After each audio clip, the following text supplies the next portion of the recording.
happened to the wattle seeds? We speculate that the wattle seeds, after spending time in space, will grow taller than the regular wattle seeds. Although they won't be going through the germination process or the beginning of plant life, they will still undergo some physical changes. Due to the lack of gravity of these physical changes will occur differently. We believe that the difference in physical changes will cause the plants to grow taller, as a similar thing happened to Scott Kelly. After spending a year in the International Space Station, Scott became 2 inches taller than his twin brother Mark, who spent this time on Earth.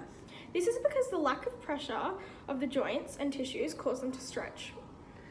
We hypothesize that a similar phenomenon will occur on the wattle seeds.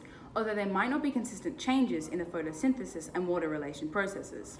Due to a study conducted on the growth of tomato seeds that had been germinated in space, there was not a singular consistent change in the two main processes of plants.